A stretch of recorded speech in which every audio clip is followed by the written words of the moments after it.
Hi mga mama-mama ko. I'm Mernel Lacuyong, your mama-mama influencer. Influencer! Charing. Today, medyo iba yung vlog natin. Medyo ka. Iba yung vlog natin. Hindi siya prank. Hindi siya challenging. Kundi ito ay isang gusto ko lang guys mag-open up regarding sa mga haters ko na spam pa rin until now ng hate towards me. So as an influencer, matagal ko na kasing na-encounter ang mga bashers. Actually, ilang beses ko na siya i-address, but this time, I'm about to address those. Pero, ang i-address natin yung mga madalas na sinasabi ng bashers. Ikaklaro natin lahat. So, let's start. Bilang isang influencer na nakakabasa ng mga hate sa people, masakit din siya for me since tagal-tagal ko na nag-vlog and until now na malapit na akong maging successful. Yeah. Until now na malapit na maging successful, andun pa rin sila, yung mga haters ko, para sabihin sa akin, ipamukha sa akin na pangit ako, maarte ako, maldito ako, mabunganga, corny ng boses, ang OA. Well, hindi natin talaga sila may iwasan. They're killing our happiness. And it is arriving lang since ang daming hates talaga with that kind of reason lang na corny, kesyo, ganto ganyan. I'm about to address this guys. Dati, sobrang naapektuhan ako ng ganyang words. Like, bilang new influencer, before way back, dati akong influencer. Siyempre, yung first hate comment ata nun, pangit yung camera. Well, totoo naman, hindi natin madadanayin. Pero, sa first comment ng bashing na yun, sa pangbabash, dinamdam ko talaga siya. Like, isang 1 or 2 days, dinamdam ko siya na, feel ko, hindi ako may successful, ganito ganyan, bla. Feel ko, hindi ako sisikat, feel ko, mas bababa yung fans ko since nagkakaroon na ako ng basher. Pero, ang sinabi ko sa sarili ko, well, hindi rin naman natin may iwasan yung mga bashers. Sa lahat may bashers, even artista, vloggers, influencers like me, kahit na mabait ka daw. Well, hindi naman siya dapat pansinin ang mga bashers. Alam mo, kung totoo, sige kahit mabait, binabash eh. Wala talaga tayong kawala sa bashing guys. Ayun nga, ang sabi nga ng ibang tao, hindi natin kontrolado yung opinion ng iba. Yes, hindi talaga natin siya kontrolado, pero nakakasakit din siya at the same time. Though, sinasabi na lang natin, sinasabi ko sa sarili ko na, ay, hindi ko naman hawak yung isip nila, hindi ko naman hawak yung opinion nila para magsabi sa akin na maganda. Hindi na-realize ko na hindi natin hawak yung opinion ng isang tao. Kaya, nung first time vlogger ako, nung first time influencer ako, todo damdam ako ng pangbabash. Well, habang nag-grow tayo, habang lumalaki tayo, hindi na natin madadamdam ng ganyang bagay. Nagiging manhid na lang tayo, pero at the same time, masakit pa rin talaga siya. So, ang masasabi ko lang talaga is, let them be. Gawin nila ang gusto nila. I-comment nila ang gusto nila. Kasi, kung tutuusin, hindi natin may iwasan yan talaga sila. Actually, mapapagod lang din naman sila kakabash eh. Mapapagod sila, pero sa case ko kasi, hindi sila napapagod na yun. Like, ilang taon na ako nagbablog, pero wala pa rin, todo pa rin sila bigay sa akin ng mga hatred comments kanya. Pero yun nga, hindi natin hawak opinion nila. So, hayaan na lang natin na mag-comment sila na mag-comment ng ganyan. Kahit na ilang beses natin kinlaro, kung magka-comment pa rin sila ng ganyan, well, wala na tayong magagawa ay naintingin nila sa atin. Di ba nga? So yun nga, sa na-realize ko na, hindi natin hawak yung opinion nila. Hindi natin pwede i-force yung isang tao na magsabi sa atin ng magandang bagay, magandang kasabihan tungkol sa atin. Hindi natin kailangan i-control at hindi natin makakontrol yun. Meron lang tayong control na tumugon, pero wala tayong control na magsabi yung tao ng maganda sa atin. Since ayun yung nakikita nila sa atin, then ayun, wala naman na tayong magagawa.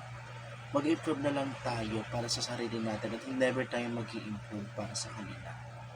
Did you get that point? Tsare. Pero yun nga, kailangan natin mag-improve para sa sarili lang natin, hindi para sa ibang tao. So, ayun. So, eto nga guys, while walking kanina sa C5, there's a hater. Actually, matandang hater siya. Sa C5, sinabihan niya ako ng arte-arte naman nito. Nakikipag-unahan pa sa ibang tao, siksikan na, ganyan. Sinasabi niya na maarte ako, alam mo yun. Pero, I don't know lang kung kilala niya ako o hindi. Pero, parang kilala niya ako eh. Kasi, pwede naman ako i-hate for a reason parehas lang naman kami pumipili pa uwi. Did you get that point? It's kinda confusing din talaga kasi hindi ko naman siya kilala, hindi niya ako kilala. Pero, hate niya ako. Pero, for what reason? Doon ako napaisip na, baka basher ko to online. Baka kilala ko na to online. Baka lang naman, pero di ko naman ina-assume na basher ko siya online. Pero yun nga,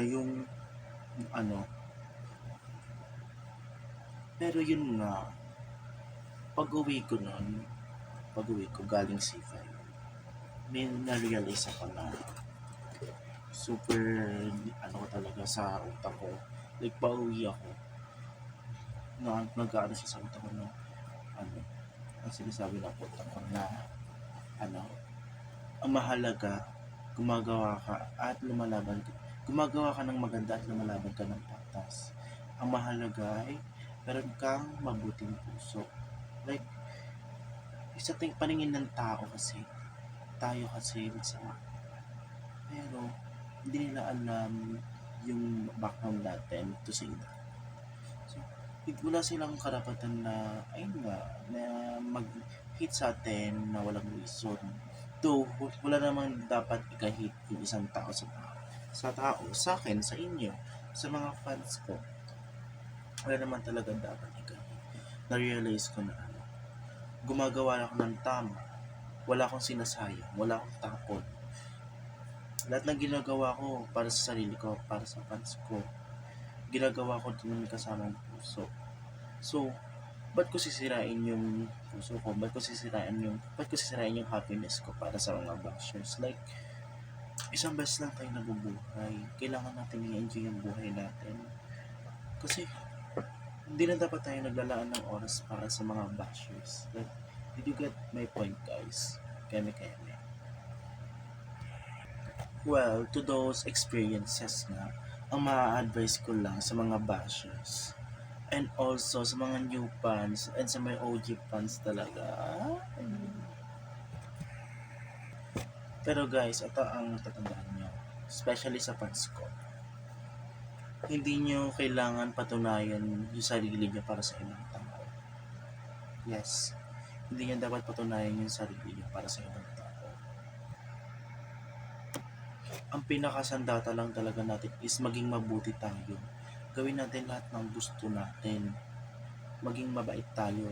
Ay na yung sandata natin sa mga bashers. Pero, huwag nating hayaan na magpapakain tayo sa bashers. Kasi, doon tayo manghihina eh. Ayun yung weaknesses natin. Sila yung nagbe-bring up ng weaknesses natin talaga para mag-suffer tayo. May times din talaga na hindi natin kailangan patunayan yung sarili natin para sa lahat. Kailangan natin may patunayan para sa ating sarili. Hindi para sa lahat. Lahat daw eh. So, ito nga. Oh my God. Wait, let me fix. Alright. Alam nyo ba guys, there's a biggest achievement natin na nakaka-receive ng hate comments rather. Meron tayong achievements bilang receiver ng mga hate comments na hanggang ngayon matatag pa rin, nagbablog, patuloy sa pangarap. Super biggest achievement natin na lumingiti pa rin tayo kahit na full of bashing here sa social media. Well, that's the reality. Hindi natin talaga may iwasan ang bashing. Pero, ang pinaka-achievement at ang biggest flex natin is nakangiti. Be happy daw eh. Nakangiti pa rin tayo kahit na binabato tayo ng mga masasakit na salita. Ayun yung pinaka-biggest achievement natin. Lumalaban tayo. Nilalabanan natin yung tukso. Biggest achievement talaga siya. Like, mahirap siya i-keep, yung mga bashing comments, mga hate comments, mahirap siya i-keep. Pero, achievement na rin na nilalabanan natin by using smiling, pagiging matatago. Sa mga isa sa naninira sa akin, sa isa sa nagpa-flood ng haha-reacts and hate comments, sana naman na ma-realize mo rin na lahat ng tao ay hindi kagaya mo. Lahat ng tao hindi perfecto katulad mo since flood ka lang ng flood. And ang mapapayo ko lang sa'yo is and sa mga basher ko, sana isang araw maramdaman nyo rin na kung gaano kagaan magkaroon ng mabuting puso. It gives you peace. Binibigyan ka niya ng peace pag naramdaman mo yung kabutihan talaga. Yes. Ayun ang totoo. Makakaramdam tayo ng peace of mind kapag gumagawa tayo ng kabutihan. Ganun lang siya. Kasi kung full of hate ka, ano ka na lang yan? Maiista ka na lang ba habang buhay sa pagpa-flood ng hate comments? Well, mas hindi masayang buhay mo yan kasi ganyan. This is your mama Ernela Kuyong reminding you charing, reminding you that empathy is always louder than hate. So yun lang guys, hoping na maging okay itong video na to those haters na until na lumalaban pa rin sa akin para i-hate ako. So yun lang guys, hope this video helps and I hope na na-explain ko lahat. Thank you guys!